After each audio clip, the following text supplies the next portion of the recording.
Good morning, folks. You are looking at scenes of Arctic ice melt and aspects of air oscillation that they believe also play a role in this shift. It's a video by NASA's Goddard Space Flight Center. We track the Arctic ice since 1979.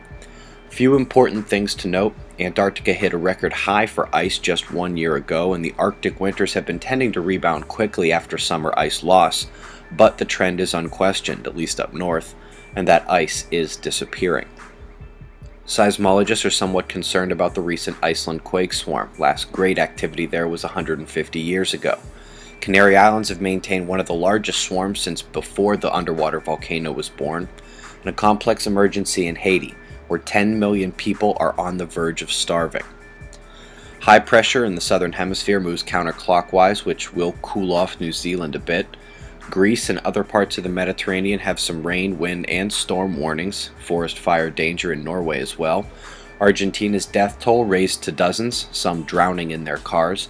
But the top weather threat has returned to the U.S. As stated in the evening update yesterday, Florida better be ready for twisters. Check local radar and tornado warnings today, please.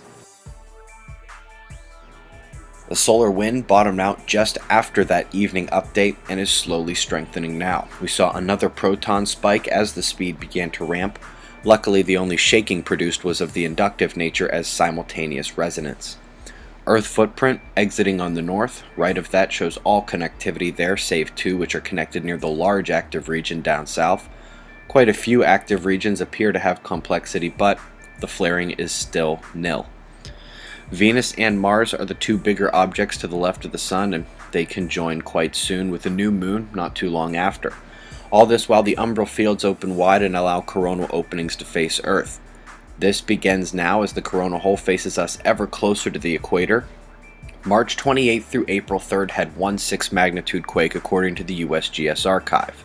That 8-day lull, which included the 188-day conspiracy nonsense, should be ending as the real factors do present themselves over the next week. I'll leave you with an erupting filament, a few more dancing on the eastern limb, and some sunspot close-ups. Eyes open. No fear, it's 6:15 a.m. Eastern Time, and that's the news. Be safe, everyone.